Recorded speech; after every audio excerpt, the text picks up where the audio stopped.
अस्सलाम वालेकुम दोस्तों अमरीकी मुसलमान बॉक्सर मोहम्मद अली के नाम से हर कोई वाकिफ़ है। मोहम्मद अली ना सिर्फ अमेरिका बल्कि तमाम आलम इस्लाम में निहायत इज़्ज़त व एहतराम की निगाह से देखे जाते थे। इस बात का सबूत इस वाक़या से भी मिलता है कि जब 23 नवंबर 1990 को अमरीकी हुकूमत के मना करने के बावजूद मोहम्मद अली 15 अमरीकी यरगमालियों को इराकी सदर सद्दाम हुसैन की कैद से छुड़ाने के लिए बगदाद पहुँचे। अमेरिका सद्दाम हुसैन को सबक सिखाने का इरादा कर चुका था। जंग की तैयारियां हो चुकी थीं। सद्दाम हुसैन ने 15 अमरीकी यरगमालियों को रिहा करने से इनकार कर दिया था। उनके नज़दीक ये CIA के एजेंट थे जो कि इराक के ख़िलाफ़ काम कर रहे थे। मोहम्मद अली एक अमरीकी अमन तंजीम के वफ़द के हमरा बगदाद पहुँच गए। इस अमरीकी अमन तंजीम के सरपरस्त साबिक अमरीकी अटारनी जनरल रैमज़ी क्लार्क थे, जिनका ख्याल था कि तंजीम की जानिब से अमरीकी यरगमालियों को छुड़ाने के लिए बगदाद जाने वाले वफ़द में मोहम्मद अली को उनकी बैनुल-अक़वामी शोहरत और आलम इस्लाम में उनकी इज़्ज़त व तकरीम के बायस ज़रूर शामिल होना चाहिए। मोहम्मद अली के दौरे इराक़ के दौरान उनको असिस्ट करने वाले एक स्याह फाम अमरीकी सफारतकार वैरोन नोरेड बताते हैं कि इराकी अवाम में ये खबर फैल चुकी थी कि world heavyweight boxing champion Muhammad Ali Baghdad पहुंच चुके हैं, और इस हवाले से अवाम में बहुत जोश व खरोश भी पाया जाता था। मोहम्मद अली उस वक्त न्यूरोडस आर्डर का शिकार थे। इस बीमारी ने 6 साल कबल उन्हें जकड़ा था। उनके हाथ, ज़बान और दीगर अज़ा सही तरीके से काम नहीं कर रहे थे, मगर उन्होंने दौरे इराक़ के दौरान इसका एहसास ना होने दिया और एक मसरूफ़ शेड्यूल के तहत यरगमालियों की रिहाई के लिए कोशिशों का आगाज़ कर दिया। वो सद्दाम हुसैन की जानिब से मुलाकात की इजाज़त के लिए इंतज़ार करने लगे। इस दौरान वो बगदाद की आवाम से भी मुलाकातें करते। वो गली कूचों में नौजवानों के दरमियान पहुँच जाते। बगदाद के स्कूलों में उनकी आमद ने बच्चों में जोश व जज्बा बढ़ा दिया था। वो इराकी बच्चों को झुककर सलाम करते और उनको बोसा देते। इस मौका पर मोहम्मद अली ने बगदाद की तारीखी मस्जिद में नमाज भी अदा की। मोहम्मद अली की मकनतीसी शख्सियत ने बगदाद के गली कूचों, कहवा खानों और घरों में सिर्फ एक ही मौजू को जन्म दे दिया था, और वो खुद मोहम्मद अली थे। इराकी अवाम उनसे ऑटोग्राफ लेते और बातचीत करने की कोशिश करते। मोहम्मद अली इलालत के बावजूद इराकी अवाम की मोहब्बत का खुश दिली से जवाब देते। दोस्तों, ये मोहम्मद अली की शख्सियत ही थी जिसने इराकी हुकाम को किसी भी मुलाकात की दरख्वास्त से इनकार करने से रोके रखा। इस मौका पर मोहम्मद अली का कहना था कि हम दुआ कर सकते हैं कि जंग ना हो। निचली सतह पर इराकी हुकाम से मुलाकातों ने इराक़ की असल और ख़ूबसूरत तस्वीर दुनिया के सामने लाने में मदद दी। इराक़ पहुंचने के 1 हफ़्ते बाद तक सद्दाम हुसैन की जानिब से मुलाकात के लिए वक्त ना दिया गया।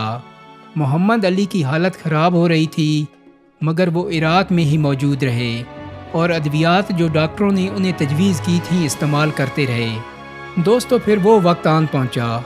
अचानक अगले दिन मोहम्मद अली को बताया गया कि सद्दाम हुसैन आपसे मुलाकात करना चाहते हैं। वाइट हाउस मोहम्मद अली की सद्दाम से मुलाकात को मुस्तरद कर चुका था।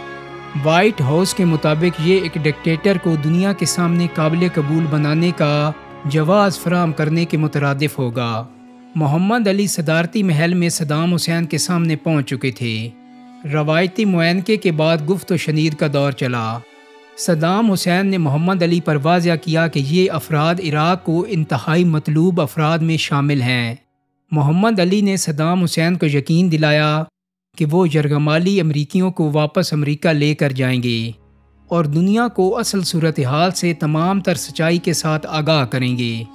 तमाम बातें सुनने के बाद सद्दाम हुसैन के चेहरे पर निहायत पुरअसरार मुस्कुराहट दर आई और वो मोहम्मद अली से कुछ यूँ मुखातिब हुए। मैं ये कभी नहीं चाहूँगा कि हाजी मोहम्मद अली अमेरिका अमरीकी यरगमालियों के बगैर खाली हाथ लौटें। सद्दाम हुसैन की जानिब से अमरीकी यरगमालियों को रिहा करने के ऐलान के साथ ही मोहम्मद अली और उनके साथियों ने फ़ैसला किया कि जिस कदर जल्दी हो यरगमालियों समेत इराक़ से जल्द अज जल्द अमरीका की जानिब परवाज़ भरी जाए। यरगमालियों से मुलाकात के दौरान निहायत जज्बाती मनाजिर देखने को मिले। यरगमाली मोहम्मद अली के शुक्रगुजार थे। यरगमालियों में शामिल बॉबी एंडरसन का कहना था कि मैं और मेरा ख़ानदान हमेशा मोहम्मद अली का शुक्रगुजार रहेंगे। वो एक अजीम इंसान है। जॉर्ज चर्चिल मोहम्मद अली से जब शुक्रिया अदा कर रहा था तो उनसे कुछ यूँ गोया हुआ, चैंप मैं तुम्हें कैसे कहूँ कि शायद दुनिया में वो अल्फाज ही नहीं जिससे मैं तुम्हारा शुक्रिया अदा कर सकूँ। मोहम्मद अली ने जॉर्ज को टोकते हुए फ़ौरन कहा, अल्लाह का शुक्र अदा करो, मेरा नहीं। अल्लाह अपने बंदों को वसीला बनाता है। ये मेरा कमाल नहीं बल्कि अल्लाह का फ़ज़ल है। दोस्तों 2 दिसंबर 1990 को मोहम्मद अली तमाम यरगमालियों के हमरा इराकी दारुल हुकूमत बगदाद के एयरपोर्ट पर जहाज़ में अमेरिका जाने के लिए सवार हो चुके थे।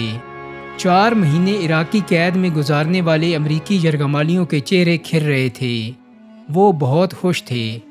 इराक के कुवैत पर हमले के दौरान गिरफ्तार होने वाले हैरी का इस मौका पर कहना था कि मैं बहुत खुशकिस्मत हूँ कि मैं बचकर वापस अमेरिका जा रहा हूँ, और इसमें मोहम्मद अली का कलीदी किरदार है। 3 दिसंबर 1990 न्यूयॉर्क के जॉन एफ कैनेडी एयरपोर्ट पर मोहम्मद अली का जहाज़ लैंड कर गया। मीडिया और यरगमालियों के अहल खाना मोहम्मद अली और यरगमालियों के इस्तकबाल के लिए वहाँ मौजूद थे। और दोस्तों इस वाक़या के 6 हफ्तों बाद अमेरिका ने ऑपरेशन डेजर्ट स्टॉर्म का आगाज़ करते हुए क्रूज़ मिसाइलों से इराक पर हमला कर दिया। दोस्तों उम्मीद करता हूँ कि मेरी आज की वीडियो आपको पसंद आई होगी। अगर वीडियो अच्छी लगी है तो उसको लाइक और शेयर कर दें। मेरे चैनल को सब्सक्राइब करने के साथ साथ बेल आइकॉन को भी क्लिक कर दें ताकि आपको ऐसी इन्फॉर्मेटिव वीडियो मिलती रहें। बहुत जल्दी एक नई वीडियो के साथ मुलाकात होगी। अपना बहुत सारा ख्याल रखिएगा। अल्लाह हाफिज़।